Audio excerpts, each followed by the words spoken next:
ഓം ശാന്തി. 7/2/26 പ്രഭാതമുരളി ബാബ്ദാദ മധുബൻ. മധുരമായ കുട്ടികളെ, ബുദ്ധിയിൽ സ്ഥായിയായി ഒരു ബാബയുടെ തന്നെ ഓർമ്മ ഉണ്ടായിരിക്കട്ടെ. എങ്കിൽ ഇതും ആഹാ സൗഭാഗ്യമാണ്. ചോദ്യം: ഏത് കുട്ടികൾക്ക് സർവീസിൻ്റെ താൽപ്പര്യം ഉണ്ടായിരിക്കുമോ അവരുടെ അടയാളങ്ങൾ എന്തായിരിക്കും? ഉത്തരം: അവർക്ക് മുഖത്തിലൂടെ ജ്ഞാനം കേൾപ്പിക്കാതിരിക്കുവാൻ സാധിക്കില്ല. അവർ ആത്മീയ സേവനത്തിൽ തൻ്റെ ഓരോ എല്ലും സ്വാഹ ചെയ്യും. അവർക്ക് ആത്മീയ നോളജ് കേൾപ്പിക്കുന്നതിൽ വളരെ സന്തോഷമുണ്ടാകും. സന്തോഷത്തിൽ തന്നെ നൃത്തമാടും. അവർ തന്നേക്കാൾ മുതിർന്നവരോട് വളരെയധികം റിഗാർഡ് വയ്ക്കും. അവരിൽ നിന്നും പഠിച്ചുകൊണ്ടിരിക്കും. ഗീതം: ലോകം മാറിയാലും നമ്മൾ മാറില്ല. ഓം ശാന്തി. കുട്ടികൾ ഗീതത്തിൻ്റെ 2 വരി കേട്ടു. ഇത് വാഗ്ദാനത്തിൻ്റെ ഗീതമാണ്. ആരുടെയെങ്കിലും വിവാഹ നിശ്ചയം നടക്കുമ്പോൾ സ്ത്രീ പുരുഷന്മാർ ഒരിക്കലും അന്യോന്യം ഉപേക്ഷിക്കില്ല എന്ന വാഗ്ദാനം ചെയ്യുന്നു. ചിലർ പരസ്പരം യോജിക്കാതെ വരുമ്പോൾ ഉപേക്ഷിക്കുകയും ചെയ്യുന്നു. ഇവിടെ കുട്ടികളായ നിങ്ങൾ ആരോടാണ് പ്രതിജ്ഞ ചെയ്യുന്നത്? ഈശ്വരനോട്. ആ ഒന്നുമായി കുട്ടികളായ നിങ്ങളുടെ അഥവാ പ്രിയതമമാരുടെ വിവാഹ നിശ്ചയം നടന്നിരിക്കുന്നു. എന്നാൽ ആരാണോ ഇങ്ങനെ വിശ്വത്തിൻ്റെ അധികാരിയാക്കി മാറ്റുന്നത് ആ ഒന്നിനെ ഉപേക്ഷിക്കുന്നു. ഇവിടെ നിങ്ങൾ കുട്ടികൾ ഇരിക്കുകയാണ്. നിങ്ങൾക്കറിയാം, ഇപ്പോൾ പരിധിയില്ലാത്ത ബാബ്ദാദ വന്നു കഴിഞ്ഞു. ഈ അവസ്ഥ നിങ്ങൾക്ക് ഇവിടെ ഉണ്ടായിരിക്കും. അത് പുറത്തുള്ള സെൻറ്ററിൽ ഉണ്ടായിരിക്കുക സാധ്യമല്ല.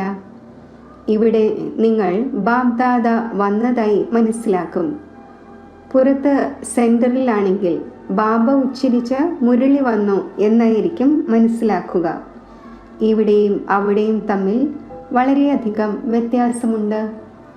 കാരണം ഇവിടെ പരിധിയില്ലാത്ത ബാബ്ദാദയുടെ സന്മുഖത്ത് നിങ്ങളിരിക്കുന്നു. അവിടെയാണെങ്കിൽ മുന്നിലല്ല. മുന്നിൽ പോയി മുരളി കേൾക്കട്ടെ എന്ന് ആഗ്രഹിക്കുന്നു.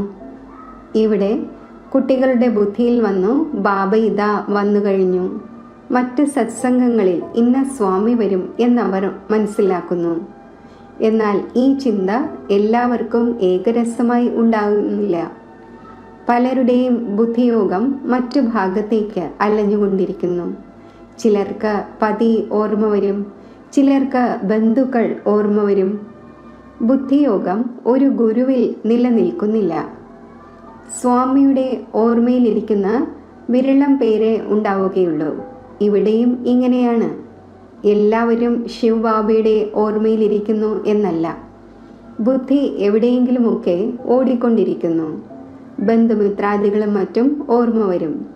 മുഴുവൻ സമയത്തും ഒരേ ഒരു ശിവ് ബാബയുടെ ഓർമ്മയുണ്ടായിരിക്കുമെങ്കിൽ ആഹാ സൗഭാഗ്യം. സ്ഥായിയായ ഓർമ്മയിൽ വിരളം പേരാണ് ഇരിക്കുന്നത്. ഇവിടെ ബാബയുടെ മുന്നിലിരിക്കുന്നതിലൂടെ വളരെയധികം സന്തോഷമുണ്ടായിരിക്കേണ്ടതാണ്. അതീന്ദ്രിയ സുഖം ഗോപി വല്ലഭൻ്റെ ഗോപഗോപികമാരോട് ചോദിക്കൂ എന്നത് ഇവിടെ ഉള്ളതിനെ കുറിച്ചാണ് പാടപ്പെട്ടിട്ടുള്ളത്. ഇവിടെ നിങ്ങൾ ബാബയുടെ ഓർമ്മയിലിരിക്കുന്നു.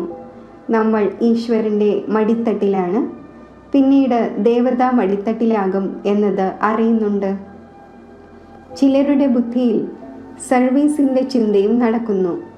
ഈ ചിത്രത്തിൽ ഈ കറക്ഷൻ വരുത്തി ഇതെഴുതട്ടെ എന്ന്. എന്നാൽ നല്ല കുട്ടികളായവർ മനസ്സിലാക്കും, ഇപ്പോൾ ബാബയിൽ നിന്നും കേൾക്കണം, മറ്റൊരു സങ്കല്പവും വരാൻ അനുവദിക്കില്ല. ബാബ ജ്ഞാനരത്നങ്ങൾ കൊണ്ട് സഞ്ചി നിറയ്ക്കാൻ വന്നിരിക്കുന്നു. അപ്പോൾ ബാബയുമായി തന്നെ ബുദ്ധിയുടെ യോഗം ചേർക്കണം. ധാരണ ചെയ്യുന്നവർ നമ്പർ വൈസ് തന്നെയാണ്. ചിലർ നല്ല രീതിയിൽ കേട്ട് ധാരണ ചെയ്യുന്നു, ചിലർ ധാരണ ചെയ്യുന്നത് കുറവാണ്. ബുദ്ധിയോഗം മറ്റു ഭാഗങ്ങളിൽ ഓടിക്കൊണ്ടിരിക്കുകയാണെങ്കിൽ ധാരണ ഉണ്ടാകില്ല. അപക്വമായവരായിരിക്കും. 1-2 തവണ മുരളി കേട്ടു, ധാരണ ഉണ്ടായില്ലെങ്കിൽ പിന്നെ ആ ശീലം ഉറച്ചുകൊണ്ടിരിക്കും. പിന്നെ എത്ര തന്നെ കേട്ടുകൊണ്ടിരുന്നാലും ധാരണ ഉണ്ടാകില്ല. ആരെയും കേൾപ്പിക്കുവാനും സാധിക്കില്ല. ആർക്ക് ധാരണ ഉണ്ടായിരിക്കുമോ അവർക്ക് പിന്നെ സർവീസിൻ്റെ താല്പര്യമുണ്ടാകും. തുള്ളിച്ചാടിക്കൊണ്ടിരിക്കും. പോയി ധനം ദാനം ചെയ്യട്ടെ എന്ന് ചിന്തിക്കും. കാരണം ഈ ധനം ഒരു ബാബയിലല്ലാതെ മറ്റാരുടെയും അടുക്കലില്ല. എല്ലാവർക്കും ധാരണ ഉണ്ടാവുക സാധ്യമല്ല എന്നതും ബാബയ്ക്കറിയാം. എല്ലാവരും ഏകരസമായി ഉയർന്ന പദവി നേടുക സാധ്യമല്ല. അതിനാൽ ബുദ്ധി മറ്റു ഭാഗത്തേക്ക് അലഞ്ഞുകൊണ്ടിരിക്കുന്നു. ഭാവിയിലെ ഭാഗ്യം ഇത്രയും ഉയർന്നതാകുന്നില്ല.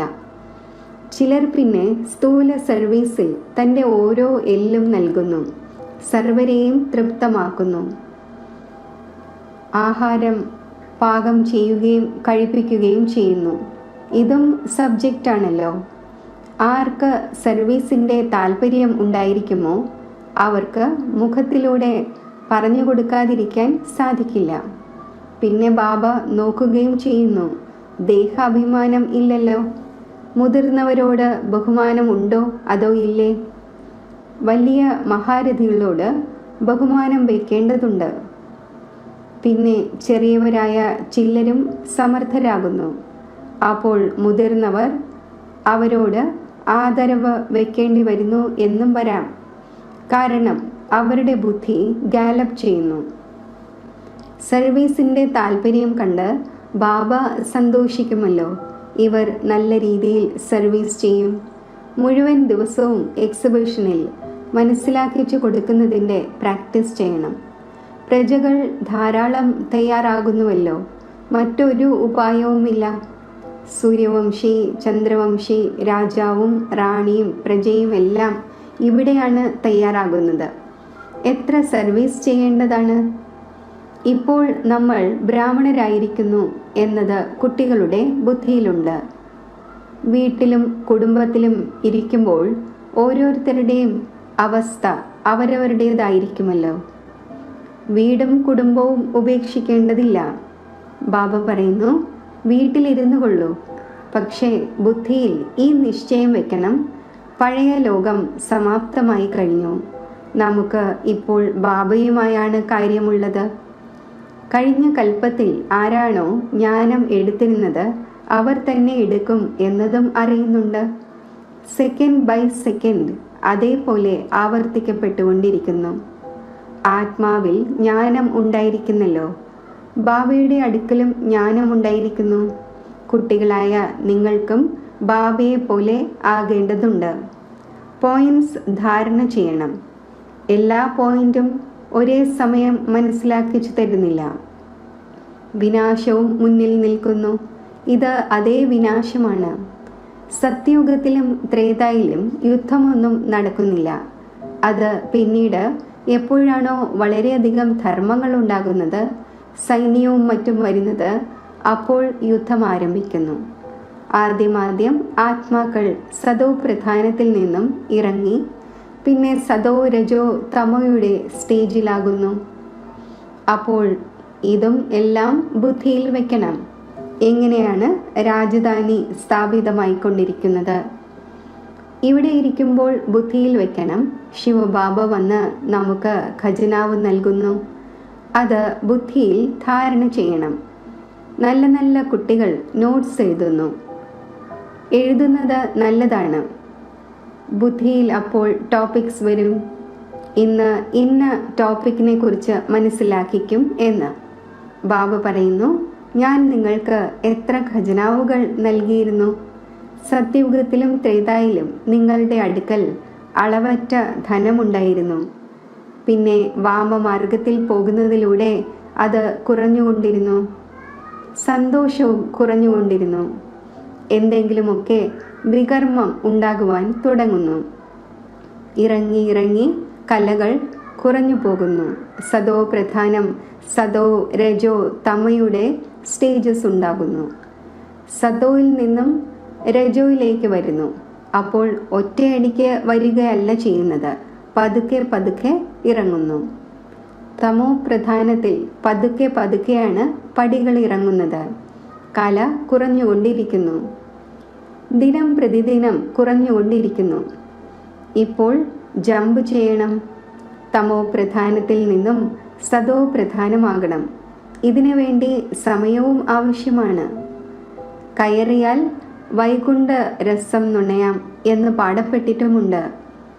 കാമത്തിൻ്റെ ചാട്ടയടി കൊണ്ടു എങ്കിൽ പൂർണ്ണമായും തവിടുപൊടിയാകുന്നു, എല്ലുകൾ പൊട്ടിപ്പോകുന്നു. ചില മനുഷ്യർ തങ്ങളുടെ ജീവഘാതം നടത്തുന്നു. ആത്മഘാതമല്ല, ജീവഘാതം എന്നാണ് പറയുന്നത്. ഇവിടെയാണെങ്കിൽ ബാബയിൽ നിന്നും സമ്പത്ത് നേടണം, ബാബയെ ഓർമ്മിക്കണം. കാരണം ബാബയിൽ നിന്നും ചക്രവർത്തി പദം ലഭിക്കുന്നു. സ്വയം തന്നോട് ചോദിക്കണം, ഞാൻ ബാബയിൽ നിന്നും ബാബയെ ഓർമ്മിച്ച് ഭാവിയിലേക്ക് വേണ്ടി എത്ര സമ്പാദിച്ചു എന്ന്. എത്ര അന്ധന്മാരുടെ വഴികാട്ടിയായി. ഓരോ വീട്ടിലും സന്ദേശം കൊടുക്കണം. ഈ പഴയ ലോകം മാറിക്കൊണ്ടിരിക്കുകയാണ്. ബാബ പുതിയ ലോകത്തിലേക്ക് വേണ്ടി രാജയോഗം പഠിപ്പിച്ചുകൊണ്ടിരിക്കുന്നു. ഏണിപ്പടിയുടെ ചിത്രത്തിൽ എല്ലാം കാണിച്ചിട്ടുണ്ട്. ഇത് തയ്യാറാക്കുന്നതിൽ പ്രയത്നമുണ്ടാകുന്നു. മുഴുവൻ ദിവസവും ചിന്ത നടന്നുകൊണ്ടിരിക്കുന്നു. ആർക്കും മനസ്സിലാകും വിധത്തിൽ സഹജമായി ഉണ്ടാക്കട്ടെ. മുഴുവൻ ലോകവും വരികയില്ല. ദേവി ദേവതാ ധർമ്മത്തിലുള്ളവർ തന്നെയാണ് വരിക. നിങ്ങളുടെ സർവീസ് വളരെയധികം നടക്കണം. നമ്മുടെ ഈ ക്ലാസ് ഏതുവരെ നടക്കും എന്നത് നിങ്ങൾക്കറിയാം. അവരാണെങ്കിൽ ലക്ഷക്കണക്കിന് വർഷങ്ങളാണ് കൽപ്പത്തിൻ്റെ ആയുസ് എന്ന് മനസ്സിലാക്കുന്നു. ശാസ്ത്രങ്ങളും മറ്റും കേൾപ്പിച്ചുകൊണ്ടിരിക്കുന്നു. അന്തിമമാകുമ്പോൾ സർവരുടെയും സദ്ഗതി ദാതാവ് വരും എന്നും നമ്മുടെ ശിഷ്യന്മാർ ആരാണോ അവരുടെ ഗതി ഉണ്ടാകും എന്നും പിന്നെ നമ്മൾ പോയി ജ്യോതിയിൽ ലയിച്ചു ചേരും എന്നും മനസ്സിലാക്കുന്നു. പക്ഷേ അങ്ങനെയല്ല. നിങ്ങൾ ഇപ്പോൾ അറിയുന്നുണ്ട്, നമ്മൾ അമരമായ ബാബയിലൂടെ സത്യം സത്യമായ അമരകഥ കേട്ടുകൊണ്ടിരിക്കുന്നു. അപ്പോൾ അമരമായ ബാബ എന്തു പറയുന്നുവോ അത് അംഗീകരിക്കുകയും വേണം. കേവലം പറയുന്നു, എന്നെ ഓർമ്മിക്കൂ, പവിത്രമാകൂ. ഇല്ലെങ്കിൽ ശിക്ഷയും വളരെയധികം അനുഭവിക്കേണ്ടി വരും. പദവിയും കുറഞ്ഞതായിരിക്കും ലഭിക്കുക. സർവീസിൽ പ്രയത്നിക്കണം. ദദീജി ഋഷിയുടെ ഉദാഹരണമുണ്ട്. എല്ലുകളും സർവീസിനായി നൽകി. തൻ്റെ ശരീരത്തിൻ്റെ പോലും ചിന്ത വയ്ക്കാതെ മുഴുവൻ ദിവസവും സർവീസിലിരിക്കണം. അതിനെയാണ് സർവീസിൽ എല്ലുകൾ കൊടുക്കുക എന്ന് പറയുന്നത്. ഒന്നാണ് ശാരീരികമായ എല്ല് മുറിയെയുള്ള സർവീസ്. രണ്ടാമത്തേതാണ് ആത്മീയ എല്ല് മുറിയെയുള്ള സർവീസ്. ആത്മീയ സർവീസ് ചെയ്യുന്നവർ ആത്മീയ നോളജ് തന്നെ കേൾപ്പിച്ചുകൊണ്ടിരിക്കും. ധനം ദാനം ചെയ്ത് സന്തോഷത്തിൽ നൃത്തമാടിക്കൊണ്ടിരിക്കും. ലോകത്തിൽ മനുഷ്യർ എന്ത് സർവീസ് ചെയ്യുന്നുവോ അതെല്ലാം ഭൗതികമായതാണ്. ശാസ്ത്രങ്ങൾ കേൾപ്പിക്കുന്നു, അത് ആത്മീയ സർവീസ് ഒന്നുമല്ല. ആത്മീയ സർവീസ് കേവലം ബാബ തന്നെയാണ് വന്ന് പഠിപ്പിക്കുന്നത്. സ്പിരിച്വലായ ബാബ തന്നെയാണ് വന്ന് സ്പിരിച്വൽ കുട്ടികളെ, അതായത് ആത്മാക്കളെ പഠിപ്പിക്കുന്നത്. കുട്ടികളായ നിങ്ങൾ ഇപ്പോൾ തയ്യാറെടുപ്പ് നടത്തിക്കൊണ്ടിരിക്കുന്നു. സത്യയുഗമാകുന്ന പുതിയ ലോകത്തിലേക്ക് പോകുന്നതിനായി. അവിടെ നിങ്ങളിൽ നിന്നും ഒരു വികർമ്മവും ഉണ്ടാകുന്നില്ല. അത് രാമരാജ്യമാണ്.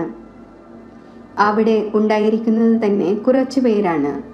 ഇപ്പോഴാണെങ്കിൽ രാവണ രാജ്യത്തിൽ സർവരും ദുഃഖിതരാണല്ലോ. ഈ മുഴുവൻ നോളജും നമ്പർ വാർ പുരുഷാർത്ഥമനുസരിച്ച് നിങ്ങളുടെ ബുദ്ധിയിലുണ്ട്. ഈ ഏണിപ്പടിയുടെ ചിത്രത്തിൽ തന്നെ മുഴുവൻ നോളജും വരുന്നു. ബാബ പറയുന്നു, ഈ അന്തിമ ജന്മം പവിത്രമാകൂ, എങ്കിൽ പവിത്ര ലോകത്തിൻ്റെ അധികാരിയാകും. മനുഷ്യർക്ക് അറിയാൻ കഴിയണം നമ്മൾ സതോ പ്രധാനത്തിൽ നിന്നും തമോ പ്രധാനമായിരിക്കുന്നു. ആ വിധം നിങ്ങൾ മനസ്സിലാക്കിച്ചു കൊടുക്കണം. പിന്നെ ഓർമ്മയുടെ യാത്രയിലൂടെ തന്നെ സതോ പ്രധാനമാകും. കാണുമ്പോൾ ബുദ്ധി പ്രവർത്തിക്കും. ഈ നോളജ് ആരുടെയും അടുക്കലില്ല. ഈ ഏണിപ്പടിയുടെ ചിത്രത്തിൽ മറ്റ് ധർമ്മങ്ങളുടെ സമാചാരം എവിടെയാണുള്ളത് എന്ന് ചോദിക്കും. അത് പിന്നെ ഈ ഗോളത്തിൽ സൃഷ്ടിചക്രത്തിൻ്റെ ചിത്രത്തിൽ എഴുതിയിട്ടുണ്ട്. അവർ പുതിയ ലോകത്തിൽ വരുന്നില്ല. അവർക്ക് ശാന്തി ലഭിക്കുന്നു. ഭാരതവാസികൾ തന്നെയായിരുന്നല്ലോ സ്വർഗത്തിൽ ഉണ്ടായിരുന്നത്. ബാബയും ഭാരതത്തിൽ വന്ന് രാജയോഗം പഠിപ്പിക്കുന്നു. അതിനാൽ ഭാരതത്തിൻ്റെ പ്രാചീന യോഗം എല്ലാവരും ആഗ്രഹിക്കുന്നു. ഈ ചിത്രങ്ങളിലൂടെ അവർ സ്വയവും മനസ്സിലാക്കും. തീർച്ചയായും പുതിയ ലോകത്തിൽ ഭാരതം മാത്രമാണ് ഉണ്ടായിരുന്നത്. തൻ്റെ ധർമ്മത്തെക്കുറിച്ചും മനസ്സിലാക്കും. ക്രൈസ്റ്റ് വന്നു ധർമ്മം സ്ഥാപിക്കുവാൻ. ഈ സമയം ആ ഒന്നും ക്രൈസ്റ്റും തമോ പ്രധാനമാണ്. ഇത് രചയിതാവിൻ്റെയും രചനയുടെയും എത്ര വലിയ നോളജാണ്. നിങ്ങൾക്ക് പറയുവാൻ സാധിക്കും, നമുക്ക് ആരുടെയും പൈസയുടെ ആവശ്യമില്ല. പൈസ നമ്മൾ എന്ത് ചെയ്യുവാനാണ്? നിങ്ങളും കേൾക്കൂ, മറ്റുള്ളവരെയും കേൾപ്പിക്കൂ. ഈ ചിത്രങ്ങളും മറ്റും അച്ചടിക്കണം. ഈ ചിത്രങ്ങളെ ഉപയോഗപ്പെടുത്തണം. ഹാൾ നിർമ്മിക്കൂ. അവിടെ ഈ നോളജ് കേൾപ്പിക്കാം. ബാക്കി നമ്മൾ പൈസ വാങ്ങിയിട്ട് എന്ത് ചെയ്യുവാനാണ്? നിങ്ങളുടെ തന്നെ വീടിൻ്റെ മംഗളമുണ്ടാകും. നിങ്ങൾ കേവലം തയ്യാറെടുപ്പുകൾ ചെയ്യൂ. വളരെ പേർ വന്ന് പറയും, രചയിതാവിൻ്റെയും രചനയുടെയും നോളജ് വളരെ നല്ലതാണ്. ഇത് മനുഷ്യർ തന്നെയാണ് മനസ്സിലാക്കേണ്ടത്. വിദേശത്തുള്ളവർ ഈ നോളജ് കേട്ട് വളരെയധികം ഇഷ്ടപ്പെടും, വളരെയധികം സന്തോഷിക്കും. നമ്മളും ബാബയുമായി യോഗം വെച്ച് വികർമ്മം വിനാശമാക്കും എന്ന് മനസ്സിലാക്കും. സർവർക്കും ബാബയുടെ പരിചയം നൽകണം. ഈ നോളജ് ഗോഡിനല്ലാതെ മറ്റാർക്കും നൽകുവാൻ സാധിക്കില്ല എന്ന് മനസ്സിലാക്കും. ഈശ്വരൻ സ്വർഗം സ്ഥാപിച്ചു എന്ന് പറയുന്നു. എന്നാൽ ഈശ്വരൻ എങ്ങനെയാണ് വരുന്നത്? ഇത് ആർക്കും അറിയില്ല. നിങ്ങളുടെ കാര്യങ്ങൾ കേട്ട് സന്തോഷിക്കും. പിന്നെ പുരുഷാർത്ഥം ചെയ്ത് യോഗം പഠിക്കും. തമോ പ്രധാനത്തിൽ നിന്നും സതോ പ്രധാനമാകുന്നതിനുള്ള പുരുഷാർത്ഥം ചെയ്യും. സർവീസിനു വേണ്ടി വളരെയധികം ചിന്തിക്കണം. ഭാരതത്തിൽ വൈദഗ്ധ്യം കാണിക്കണം. അപ്പോൾ പിന്നെ ബാബ വിദേശത്തേക്കും അയക്കും. ഈ മിഷൻ പോകും. ഇപ്പോഴാണെങ്കിൽ ടൈം അവശേഷിക്കുകയാണല്ലോ. പുതിയ ലോകം തയ്യാറാകുന്നതിന് കാലതാമസം ഉണ്ടാകില്ല. എവിടെയെങ്കിലും എർത്ത് ക്വേക്കോ മറ്റോ ഉണ്ടാവുകയാണെങ്കിൽ 2-3 വർഷത്തിനുള്ളിൽ പൂർണ്ണമായും പുതിയ കെട്ടിടവും മറ്റും നിർമ്മിക്കുന്നു. ശില്പികൾ ധാരാളം ഉണ്ടായിരിക്കുകയും സാമഗ്രികൾ മുഴുവൻ തയ്യാറായിരിക്കുകയുമാണെങ്കിൽ പിന്നെ തയ്യാറാകുന്നതിന് കാലതാമസം ഉണ്ടാകില്ല. വിദേശത്ത് കെട്ടിടങ്ങൾ എങ്ങനെയാണ് തയ്യാറാകുന്നത്? Minute motor.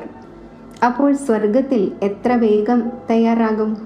സ്വർണവും വെള്ളിയും മറ്റും വളരെയധികം നിങ്ങൾക്ക് ലഭിക്കും. ഖനികളിൽ നിന്നും നിങ്ങൾ സ്വർണവും വെള്ളിയും വജ്രങ്ങളും കൊണ്ടുവരുന്നു. എല്ലാ കലാവൈദഗ്ധ്യവും പഠിച്ചുകൊണ്ടിരിക്കുന്നു. സയൻസിൻ്റെ എത്ര ഗർവ് നടന്നുകൊണ്ടിരിക്കുന്നു. ഈ സയൻസ് പിന്നെ അവിടെ ഉപയോഗത്തിൽ വരും. ഇവിടെ പഠിക്കുന്നവർ പിന്നെ അടുത്ത ജന്മം അവിടെ എടുത്ത് ഇത് കാര്യത്തിൽ കൊണ്ടുവരും. ആ സമയത്താണെങ്കിൽ മുഴുവൻ ലോകവും പുതിയതാകുന്നു. രാവണ രാജ്യം ഇല്ലാതാകുന്നു. 5 തത്വവും നിയമമനുസരിച്ച് സർവീസിലിരിക്കുന്നു. സ്വർഗമായി മാറുന്നു. അവിടെ അങ്ങനെയുള്ള ഒരു ഉപദ്രവവും ഉണ്ടായിരിക്കുന്നില്ല. രാവണ രാജ്യമേ ഇല്ല. എല്ലാം സതോ പ്രധാനമാണ്. ഏറ്റവും നല്ല കാര്യമാണ് കുട്ടികളായ നിങ്ങൾക്ക് ബാബയോട് വളരെയധികം സ്നേഹമുണ്ടായിരിക്കണം. ബാബ ഖജനാവുകൾ നൽകുകയാണ്. അത് ധാരണ ചെയ്ത് മറ്റുള്ളവർക്കും ദാനം ചെയ്യണം. എത്ര ദാനം നൽകുമോ അത്രയും ശേഖരണം ഉണ്ടായിക്കൊണ്ടിരിക്കും. സർവീസ് തന്നെ ചെയ്യുന്നില്ല എങ്കിൽ ധാരണ എങ്ങനെ ഉണ്ടാകും? സർവീസിൽ ബുദ്ധി പ്രവർത്തിക്കണം. വളരെയധികം സർവീസ് സാധ്യമാണ്. ദിനം പ്രതിദിനം ഉന്നതി നേടണം. തൻ്റെയും ഉന്നതി ഉണ്ടാക്കണം. ശരി, മധുരമധുരമായ സിഖിലതെ കുട്ടികൾക്ക് മാതാവും പിതാവുമായ ബാബ്ദാദയുടെ സ്നേഹസ്മരണകൾ. Good morning. ആത്മീയ അച്ഛൻ്റെ ആത്മീയ കുട്ടികൾക്ക് നമസ്തേ. ധാരണയ്ക്കുള്ള മുഖ്യസാരം: സദാ ആത്മീയ സർവീസിൽ തൽപരരായിരിക്കണം. ജ്ഞാനധനം ദാനം ചെയ്ത് സന്തോഷത്തിൽ നൃത്തമാടണം. സ്വയം ധാരണ ചെയ്ത് മറ്റുള്ളവരെയും ധാരണ ചെയ്യിക്കണം. ബാബ ഏതൊരു ജ്ഞാനത്തിൻ്റെ ഖജനാവ് നൽകുന്നോ അതിലൂടെ തൻ്റെ സഞ്ചി നിറയ്ക്കണം. നോട്ട്സ് എഴുതണം. പിന്നെ ടോപ്പിക്കിനെ കുറിച്ച് മനസ്സിലാക്കിച്ചു കൊടുക്കണം. ജ്ഞാനധനം ദാനം ചെയ്യുന്നതിന് കുതിച്ചുകൊണ്ടിരിക്കണം. വരദാനം: സത്യതയുടെ മഹാനതയിലൂടെ സദാ സന്തോഷത്തിൻ്റെ ഊഞ്ഞാലിൽ ആടുന്ന അതോറിറ്റി സ്വരൂപമായി ഭവിക്കട്ടെ. സത്യതയുടെ അതോറിറ്റി സ്വരൂപമായ കുട്ടികളുടെ മഹിമയാണ് സത്യത ഉണ്ടെങ്കിൽ നൃത്തമാടും. സത്യതയുടെ തോണി ഉലയും, എന്നാൽ മുങ്ങിപ്പോവുകയില്ല. താങ്കളെയും ആരെങ്കിലും എത്ര തന്നെ കുലുക്കുവാൻ ശ്രമിച്ചാലും താങ്കൾ സത്യതയുടെ മഹാനതയിലൂടെ കൂടുതൽ സന്തോഷത്തിൻ്റെ ഊഞ്ഞാലിൽ ആടുന്നു. അവർ താങ്കളെ കുലുക്കുന്നില്ല, എന്നാൽ ഊഞ്ഞാലാട്ടുന്നു. ഇത് കുലുക്കുന്നതല്ല, എന്നാൽ ഊഞ്ഞാലാട്ടുന്നതാണ്. അതിനാൽ താങ്കൾ അവരോട് നന്ദി പറയൂ. താങ്കൾ ഊഞ്ഞാലാട്ടു, നമ്മൾ ബാബയോടൊപ്പം ഊഞ്ഞാലാടട്ടെ. സ്ലോഗൻ: സർവശക്തികളുടെയും ലൈറ്റ് സദാ കൂടെ ഉണ്ടായിരിക്കുമെങ്കിൽ മായയ്ക്ക് സമീപം വരുവാൻ കഴിയില്ല. അവ്യക്ത സൂചന: ഏകതയുടെയും വിശ്വാസത്തിൻ്റെയും വിശേഷതയിലൂടെ സഫലത സമ്പന്നമാകൂ. ഏകത, സ്വച്ഛത, മഹീനത, മധുരത. മനസ്സിലും വാക്കിലും കർമ്മത്തിലും മഹാനത. ഈ 5 കാര്യങ്ങൾ ഓരോരുത്തരുടെയും ഓരോ ചുവടിലൂടെയും ദൃശ്യമാവുകയാണെങ്കിൽ ബാബയുടെ പ്രത്യക്ഷത സഹജമായി ഉണ്ടാകും. ഇപ്പോൾ വരെയും സംസ്കാരങ്ങളിൽ ഏതൊരു ഭിന്നതയാണോ കാണപ്പെടുന്നത് അതിനെ ഏകതയിലേക്ക് കൊണ്ടുവരേണ്ടതുണ്ട്. ഏകതയ്ക്ക് വേണ്ടി പരസ്പരമുള്ള അഭിപ്രായങ്ങളെ ബഹുമാനിക്കൂ. ഹാൻജി ഹാൻജി എന്ന് പറഞ്ഞ് സ്വന്തം വിചാരങ്ങൾ തീർച്ചയായും പറയൂ. പിന്നെ ഏകതയുടെ ബന്ധനത്തിൽ ബന്ധിക്കപ്പെടൂ. ഈ ഏകതയാണ് സഫലതയുടെ ഉപാധി.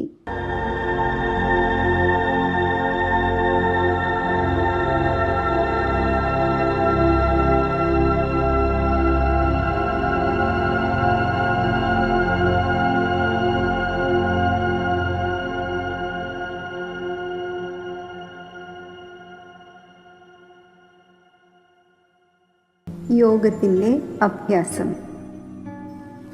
മനസ്സുകൊണ്ടും ശരീരം കൊണ്ടും റിലാക്സ്ഡ് ആയിരുന്ന് എൻ്റെ മനസ്സിനെ അന്തർമുഖമാക്കുമ്പോൾ മനസ്സിലെ സങ്കല്പങ്ങളുടെ ഗതി സാവധാനത്തിലാകുന്നു. സൈലൻസിൻ്റെ അവസ്ഥയിൽ ഞാൻ സ്ഥിതി ചെയ്യുന്നു. ഈ സൈലൻസിൻ്റെ അവസ്ഥയിൽ ഞാൻ സ്വയം ശക്തി സ്വരൂപമായി അനുഭവിക്കുന്നു.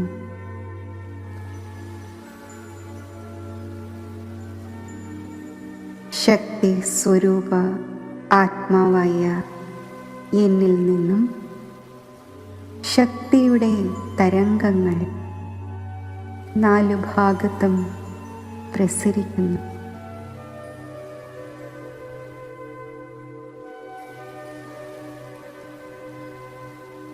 ശക്തിയുടെ ഈ തരംഗങ്ങൾ എൻ്റെ ശരീരത്തിലേക്കും വ്യാപിക്കുകയാണ്.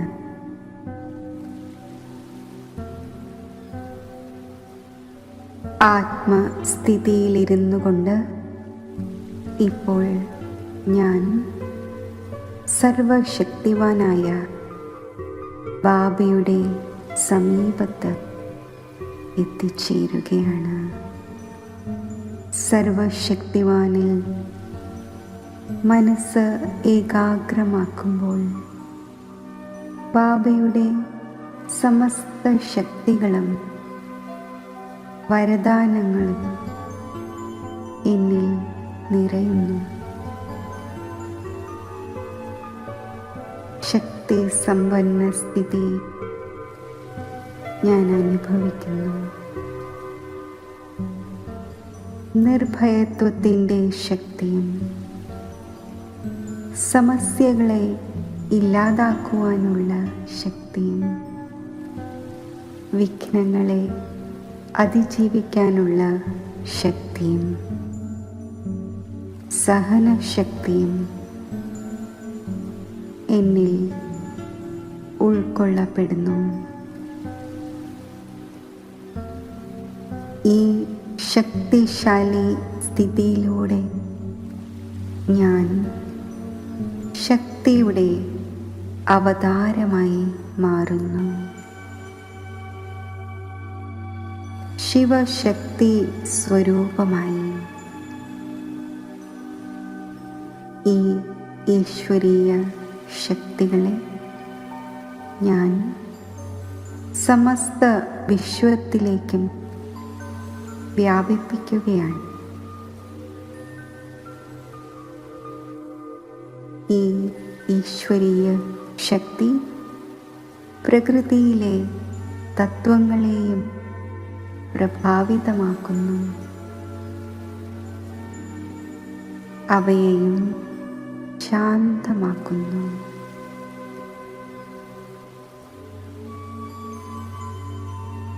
ഈ ശക്തികൾ അന്യ ആത്മാക്കളിലും നിറഞ്ഞ് അവരും ശക്തിശാലിയായി മാറുന്നു.